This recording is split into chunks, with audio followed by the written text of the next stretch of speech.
నమస్కారం. లక్ష్మీ పంచాంగం ఛానల్‌కు స్వాగతం. శ్రీమాత్రే నమః. అందరికీ శుభోదయం. ఈ రోజు మనందరికీ అంతా మంచే జరగాలని కోరుకుంటూ ఈరోజు పంచాంగం దినఫలాలు శుభకార్యాలు చేసుకోవచ్చా? ఇంకా ఈరోజు పండుగ ప్రత్యేకత తెలుసుకుందాం. మంచి మాట. చీకటిలో ఉన్నానని చింతపడకు. దానిని చీల్చుకొని వచ్చే వెలుగు కోసం ఎదురుచూడు. ఓటమి పొందానని కలత చెందకు. ఓటమినే ఓడించి గెలిచే మార్గాన్ని వెతుకు. నమ్మకం నీ చేతిలో ఒక యుద్ధం. ఆ నమ్మకంతో ముందుకు వెళ్ళు. విజయాన్ని అన్ని వేళలా నీ చెంతనే ఉంటుంది. ఈరోజు పంచాంగం చూద్దాం. శ్రీ విశ్వావసునామ సంవత్సరం ఉత్తరాయణం వసంత ఋతువు చైత్రమాసం శుక్లపక్షం 2025 ఏప్రిల్ 6 ఆదివారం. సూర్యోదయం ఉదయం 6 గంటల 10 నిమిషాలకు, సూర్యాస్తమయం సాయంత్రం 6 గంటల 26 నిమిషాలకు, చంద్రోదయం మధ్యాహ్నం 1 గంట 4 నిమిషాలకు, చంద్రాస్తమయం రాత్రి 2 గంటల 32 నిమిషాలకు. ఈ వీడియో మీకు నచ్చితే లైక్ చేయండి. మన వాళ్ళందరికీ ఉపయోగపడవచ్చు, షేర్ చేయండి.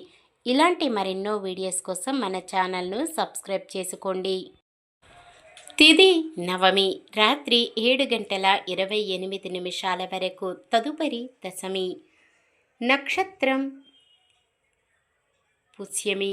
సోమవారం ఉదయం 6 గంటల 22 నిమిషాల వరకు, తదుపరి ఆశ్లేష. కరణము భలవ. ఉదయం 7 గంటల 20 నిమిషాల వరకు, తదుపరి కౌలవ. రాత్రి 7 గంటల 28 నిమిషాల వరకు, తదుపరి తైతుల.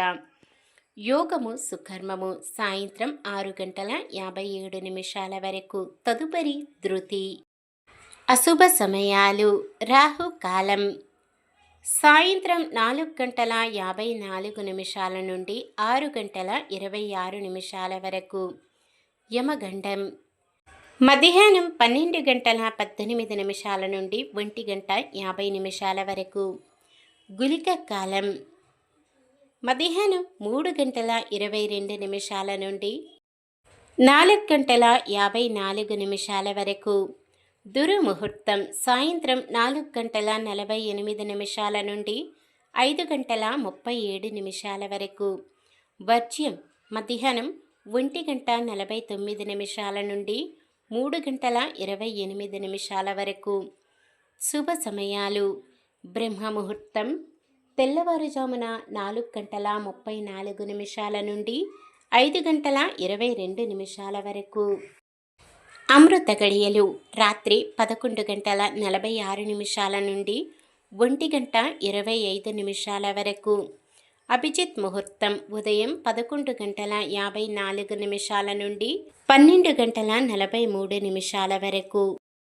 ఏప్రిల్ 6 ఆదివారం. ఈరోజు మంచిదేనా? ఈరోజు శుభకార్యాలు చేసుకోవచ్చా తెలుసుకుందాం. ఈరోజు ఉన్న తిథి నవమి. రాత్రి 7 గంటల 28 నిమిషాల వరకు ఉంటుంది, తదుపరి దశమి. నవమి రెట్ట తిథి కావున శుభకార్యాలకు అనుకూలమైనది కాదు. తదుపరి వచ్చే దశమి తిథి శుభకార్యాలకు అనుకూలమైనది. నవమి తిథి ఆదివారం కలయికతో దగ్ధయోగం ఏర్పడుతుంది. దగ్ధయోగం ప్రయాణాలకు అనుకూలమైనది కాదు. తిథుల ప్రకారం ఎలా ఉన్నప్పటికీ పుష్యమి నక్షత్రం ఆదివారం కలయికతో రవి పుష్య యోగం ఏర్పడుతుంది. ఈ యోగ సమయం ఆదివారం ఉదయం 6 గంటల 18 నిమిషాల నుండి సోమవారం ఉదయం 6 గంటల 17 నిమిషాల వరకు ఉంటుంది. ఈ అద్భుతమైన యోగ సమయములో ఆదివారం పుష్యమి నక్షత్రం కలయికతో రవి పుష్య యోగం ఏర్పడుతుంది. ఇది చాలా శక్తివంతమైన యోగం. ఈ సమయములో బంగారం, వెండి ఆభరణాలు కొనుగోలు చేయడం వల్ల త్వరలోనే రెట్టింపు అవుతుంది. ఆస్తులు, ఇల్లు కొనుగోలు చేయడం, అగ్రిమెంటులు వంటివి చేసుకోవడం వల్ల మీ ఆస్తులు రెట్టింపు అవుతాయి. అలాగే వాహనాలు కొనుగోలు చేయడం వల్ల మీ ప్రయాణాలు కలిసి వచ్చి అద్భుతమైన ఫలితాలు పొందుతారు. అలాగే ఎలక్ట్రానిక్ సంబంధిత వస్తువులు కొనుగోలు చేసుకోవచ్చు. గృహారంభం, గృహప్రవేశం, శంకుస్థాపన వంటివి చేయవచ్చు. ముఖ్యమైన శుభకార్యాలు రవిపుష్య యోగ సమయంలో చేసుకున్నట్లయితే మంచి ఫలితాలు పొందుతారు. సాధారణమైన పనులు మనం ప్రతిరోజు చేసుకునే పనులకు ఎటువంటి దోషాలు ఉండవు కాబట్టి యథావిధిగా చేసుకోవచ్చు. సూర్యుడు మీనరాశిలో, చంద్రుడు కర్కాటక రాశిలో ఉంటారు. చంద్రబలం వృషభం, కర్కాటకం, కన్య, మకరం, కుంభం. ఆదివారం పడమర దిక్కున, వాయవ్యం దిక్కున ప్రయాణాలు చేయరాదు. ఈరోజు ప్రత్యేకతలు: శ్రీరామనవమి. భక్తులందరికీ శ్రీరామనవమి శుభాకాంక్షలు. ప్రతి ఒక్క ఆడపిల్ల శ్రీరాముడి వంటి భర్త రావాలని కోరుకుంటుంది. ఏకపత్నీవ్రతుడు ఆదర్శవంతుడిగా అందరికీ ఆదర్శంగా నిలిచాడు. శ్రీరాముడు సకలాభిరాముడు, సద్గుణాల రాముడు, దశరథ రాముడు, కోదండ రాముడు, జానకి రాముడు, ఇలా ఒకటేంటి చెప్పుకుంటూ పోతే శ్రీరాముడికి అనేక పేర్లు ఉన్నాయి. ధర్మానికి, నీతికి, మంచి మర్యాదలకు, నైతిక విలువలకు నిలువటత్వం శ్రీరాముడు.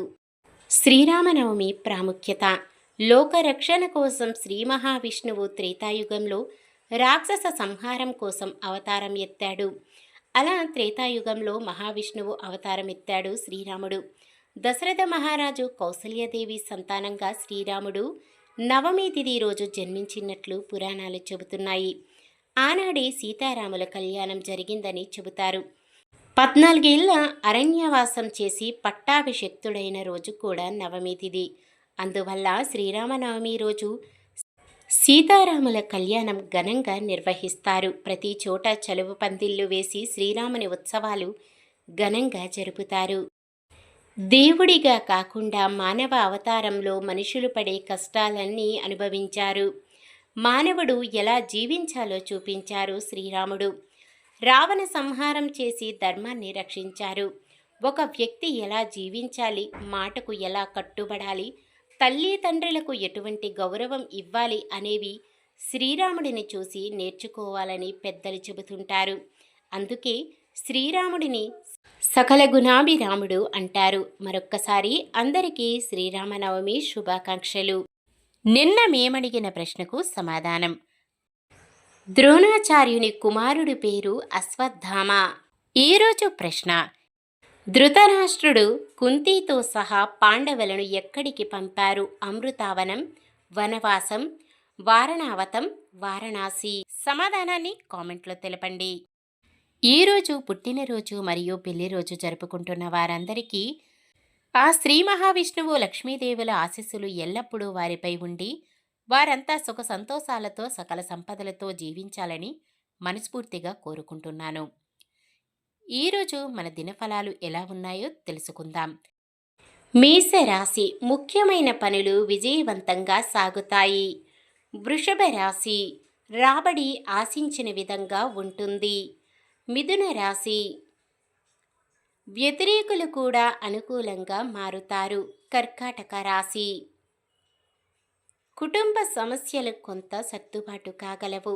సింహరాశి స్నేహితులు, శ్రేయోభిలాషులతో ఉత్సాహంగా గడుపుతారు. కన్య రాశి కుటుంబ సమస్యల నుంచి కొంతవరకు బయటపడతారు. తులారాశి సరైన సమయంలో చేపట్టిన కార్యక్రమాలు పూర్తి చేస్తారు. వృశ్చిక రాశి ఆదాయం పెరిగినా ఖర్చులు సైతం మరింత పెరిగి ఆదాయం ఖర్చుల మధ్య పొంతన ఉండదు. ధనుస్సు రాశి ఉద్యోగ ప్రయత్నాలు అనుకూలిస్తాయి.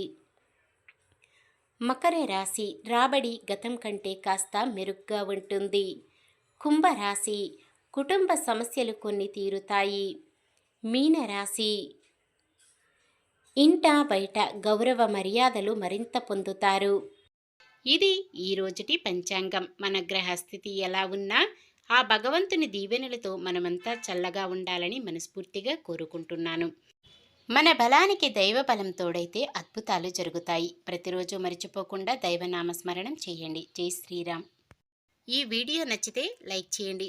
మన వాళ్ళందరికీ ఉపయోగపడవచ్చు. షేర్ చేయండి. మన ఛానల్ని ఎవరైనా కొత్తగా చూస్తున్నట్లయితే సబ్స్క్రైబ్ చేసుకొని పక్కనే ఉన్న బెల్ ఐకాన్ని క్లిక్ చేసి ఆల్ అనే ఆప్షన్ని సెలెక్ట్ చేయండి. ఇంకా ముగ్గురికి షేర్ చేయండి.